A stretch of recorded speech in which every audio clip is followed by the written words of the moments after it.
Rencana Cina membangun pangkalan militer di Indonesia terungkap dalam berkas laporan yang disusun Kementerian Pertahanan Amerika Serikat atau Pentagon. Jika berkaca pada kerjasama militer, Indonesia masih bergantung pada asupan alutsista Amerika Serikat. Namun, jika menolak tawaran Cina untuk mendirikan pangkalan militer, Indonesia terancam kehilangan bantuan dan kerjasama ekonomi yang beberapa waktu ini gencar dilakukan antara Jakarta dan Beijing.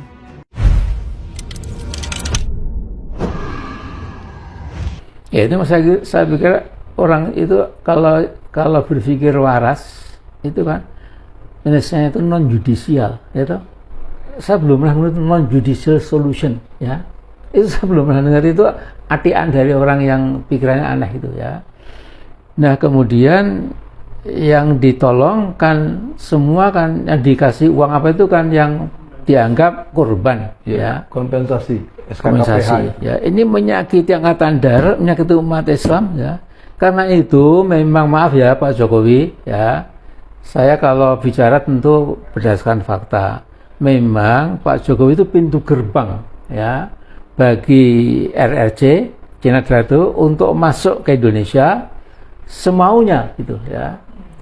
Nah jadi karena ada ratusan ribu TKA Cina itu, ya, sebagian besar itu adalah tentara, ya. Kemudian saya pernah diberitahu oleh seorang jenderal purnawirawan bahwa setelah jam 11 malam untuk beberapa bulan itu pernah Halim itu dimatikan CCTV-nya, kemudian datang bergelombang itu seperti pesawat Hercules itu, ya, menurunkan serdadu-serdadu, ya, kemudian berkontainer-kontainer senjata laras panjang, kemudian pergi keluar, sudah disebar sampai ke luar Jawa, di Bandung, di mana-mana itu.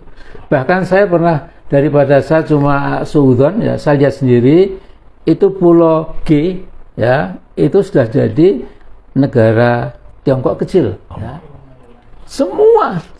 Semua Cina, ya, Chinese itu, semua Tionghoa, restorannya, kemudian naganya, sudah semualah gitu, ya. Ya Allah, jadi saya menang kok bisa begini gimana gitu, ya. Jadi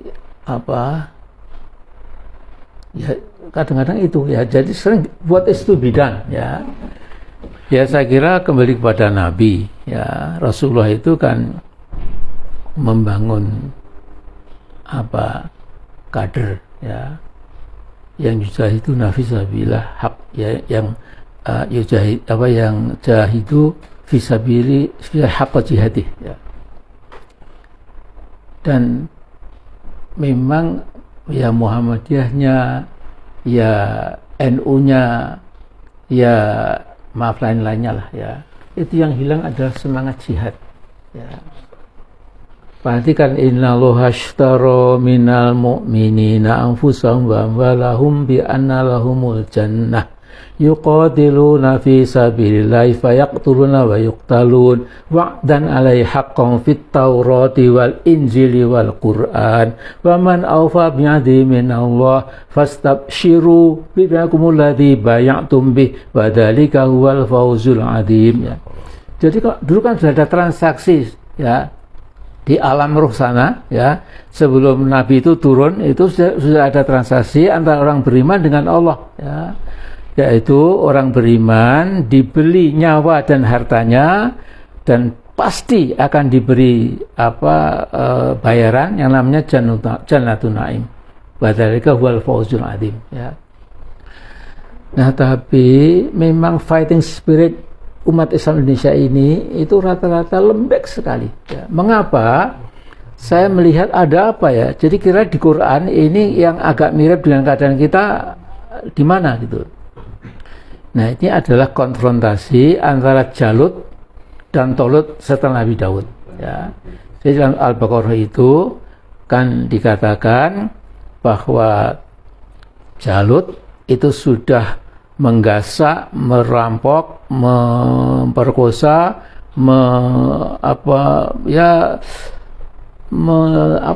menindas kaum Palestina, ya. Dan ini ada di situ di Palestina itu ada namanya Filistin, bukan Palestina tapi Filistin. Nah ini kebetulan oleh Allah ditakdirkan berarti tinggi-tinggi besar dan ahli perang itu. Nah waktu itu Talut diperintah oleh Allah, kamu harus memerangi itu ya. Tetapi nanti kalau ada pasukanmu sudah akan bertempur ke medan perang, nanti akan ada sungai yang jernih, yang airnya segar sekali, sementara pasukanmu ya itu nanti kebanyakan akan lupa, sudah lama nggak mandi, lupa nggak minum, dan dia akan bejibun di situ, hanya sedikit yang akan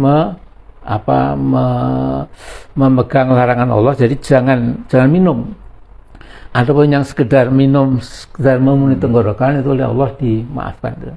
Tapi lihat setelah berhadapan betul tinggal sedikit, kemudian Talut mengatakan hari ini kita nggak mungkin, tidak mungkin.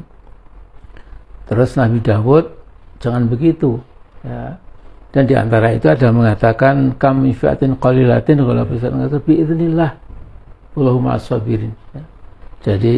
Jadi sekarang ini cara melembekkan orang-orang Islam ya, tokoh-tokohnya ya, gegeduk-gegeduknya barangkali itu memang dengan tadi sungai ini ya. Sungai itu namanya segepok dolar. Sekarang pakai kontainer, Pak. Apa? Bawanya pakai kontainer. Iya, bawa kontainer. Bukan lagi pakai amplop. Ya, kemudian nanti jadikan komisaris bank, jadikan komisaris PT besar, kemudian semua sini. Pak Amin, selain IKN, apa yang harus kita waspadai dalam waktu yang sangat dekat ini? Ya ini pemilu ini. Ya, pemilu ini jangan, kalau saya ya tidak ada dua kemungkinan ya. Pertama, dengan alasan ada huru-hara, nanti bisa diciptakan itu keadaan genting, maka pemilu ditunda dan diberikan darurat sipil. Ya. Ini juga darurat militer, saya nggak tahu. Ya, ini memang sudah tidak ada takutnya lagi gitu. Karena memang tidak ada khabdun minallah sudah. Jadi apapun dikerjakan. Nah kemudian memang tapi masih tersisa. Nah, jadi saya begini ya, Ustaz.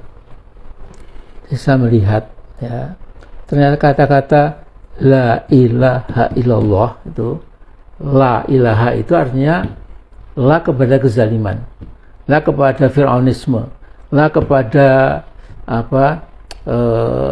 berbagai diktatorisme itu ya, la kepada